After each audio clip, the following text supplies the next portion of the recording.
Hello everyone, good morning সবাইকে।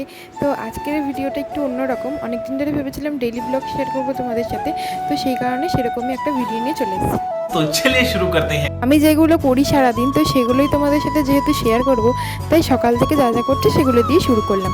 তো আমার রোজ দিনের মতো ঘুম থেকে উঠেই বিছনাটা প্রথমে পরিষ্কার করে নিই, আর বিছনায় একটা চাদর পেতে দিই। যেহেতু এই চাদরটা সারাদিন পাতা থাকে, রাত্রিরে এটাকে আবার তুলে দেওয়া হয়, তাই প্রত্যেকদিন সকালে এটাকে আবার আমি পেতেও দিই। তো সেই রকমই সুন্দর করে পেতে বালিশ টালিশগুলো সুন্দর করে রেখে দেবো। তারপরে আবার যা যা করছি সেগুলো তোমাদের সাথে শেয়ার করবো। তো আগের চাদরটা ময়লা হওয়ায় ওই চাদরটা তুলে এখন এই চাদরটা একটু পেতে দিয়েছি। তো তাই জন্য ওইগুলো এখন বালিশ টালিশগুলো পুরো পরিষ্কার করে গুছিয়ে টুছিয়ে দিলাম। আর এখন আগের চাদরটা আমাকে কাচতে হবে। এখন আমি একটু পড়াশোনার কাজগুলো করে নেবো, পড়ালেখার যেগুলো আছে আমার কলেজের লেখাগুলো, তো সেগুলো কমপ্লিট করে তারপর টিফিন করে তারপর কাচাকুচি করবো। তোমরা সবটাই দেখতে পাবে, তার জন্য ভিডিওটা তোমাদেরকে দেখতে হবে।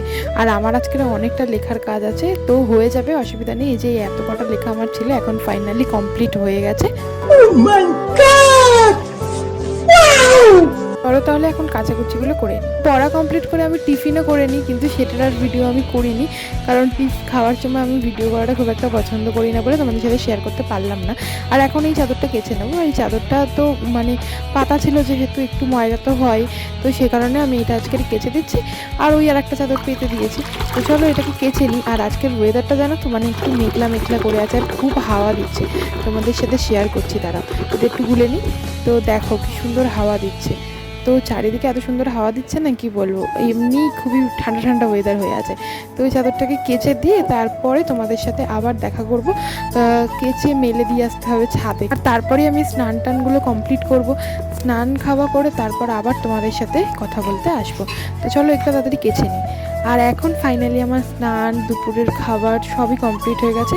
আর এই বিকেলবেলাটায় আমি রোজই প্রায় ছাদে আসি, কারণ এই বিকেলবেলায় ছাদে আসতে খুবই ভালো লাগে, কারণ হালকা হালকা রোদ থাকে আর খুব সুন্দর একটু একটু করে হাওয়া দেয়।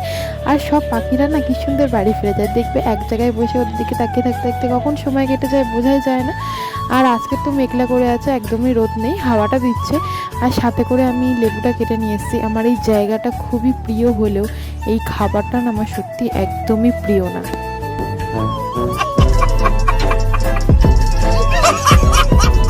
চলো তাহলে এখন লেবুগুলো খাই, আর লেবুগুলো কেমন খেতে তারও রিভিউ তোমাদের সাথে শেয়ার করব। আর তোমরা হয়তো ভাবছো এক্ষুনি তো দিদি বললো যে এই লেবুগুলো দিদির অপ্রিয়, তাহলে খাচ্ছে কেন? জানো তো, কিছু কিছু জিনিস আমাদের অপ্রিয় হলেও বাড়ি থেকে জোর করে আমাদেরকে খাওয়ায়, কারণ এই লেবুগুলো খাওয়া সত্যি আমাদের পক্ষে জরুরি। মানে সব মানুষ এটি লেবু খাওয়া খুবই দরকার, কিন্তু কেন জানি না আমার একদম ভালো লাগে না। আর মিষ্টি হয় ঠিক আছে, কারণ মিষ্টি কি টক আমি তো আর বাইরে দিয়ে বুঝতে পারি না, সেই আমায় খেয়ে দেখতেই হয়। তো সেই কারণে আমি খেতে চাই না, আর ঠিক আমার বেলা টক পড়বেই একটা না একটা। তোমরা তো আমার এক্সপ্রেশন দেখে বুঝতেই পেরে গেছো যে আজকেরও সেম জিনিসই হয়েছে, মানে টকই হয়েছে। আর আমি একেই খেতে চাই না, তার মধ্যে আমাকে দুটো লেবু কেটে দিয়েছিলাম, তার মধ্যে একটা মিষ্টি ছিল আর একটা খুবই টক। আর লেবুগুলোর রসগুলো সত্যি অনেকটা করে, আর প্রচুর দানা, এইটাই আমার একদম ভালো লাগে না। আর এইদিকে দেখো, লেবুটার নামে বদনাম করছে বলে চাদরটাও আমাকে মারতে ছাড়ছে না। এদিকে সকালবেলা আমি ওকে স্নান করিয়ে পরিষ্কার করালাম, আর এই লেবুটার জন্য নাকি ও আমাকে মারছে।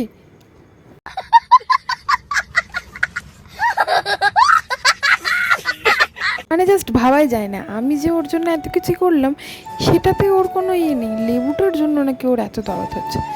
কি ভাবছি তোমরা এটাই ভাবছো তো আমি লেবু খেতে খেতে? না না, কিছু ভাবছি না, আমি একটা জিনিস দেখছিলাম, চলো তোমাদের সাথেও শেয়ার করাই। এই যে দেখো, এই চারিদিকের এই ওয়েদারটাই আমি শুধু দেখছিলাম। আকাশটা কত সুন্দর হয়ে আছে না, একটু মেঘলা হয়ে আছে, কিন্তু দেখতে খুবই সুন্দর লাগছে, তাই না? এই দেখো, এইটা আমাদের নারকেল গাছ। তোমরা হয়তো ভাবছো নারকেল গাছে একটাও নারকেল নেই কেন, কারণ জন্মাষ্টমীর আগে কিছুদিন আগেই, তোমরা জানো কিছুদিন আগে জন্মাষ্টমী গেছে, তখনই নারকেল পাড়ানো হয়েছিল। আর সবসময় যেহেতু নারকেল পাড়ানোর লোক পাওয়া যায় না, তো যখন যেরকম পাওয়া যায় তো তখন পাড়ানো হয়। তো এখন গাছে অনেক ডাব আছে, কিন্তু এখন লোক নেই, তো সেই কারণে খাওয়া হয় না অনেক সময়, মানে পাড়ানো যায় না যেহেতু। আর আগে তো আমরা জানতাম যে শরৎকালে দুর্গাপুজো হয়, আর এখন আমরা জানছি যে বর্ষাকালে দুর্গাপুজো হয়। মানে মেনলি আমরা যখন ছোট ছিলাম তো তখন জানতাম শরৎকালে একটা আকাশটাই খুব সুন্দর থাকতো, বৃষ্টি সেরকম হতোই না। আর এখন তো পুজো মানেই বৃষ্টি। তো আমি ভাবছিলাম যে আমি সারাদিন কী করি সেগুলো তোমাদের সাথে শেয়ার করব, তো সেই কারণে আজকের এই ছোট্ট ভিডিওটা করলাম। তোমাদের যদি ভালো লাগে কমেন্ট করে জানিও, তাহলে আরও এরকম ভিডিও তোমাদের সাথে শেয়ার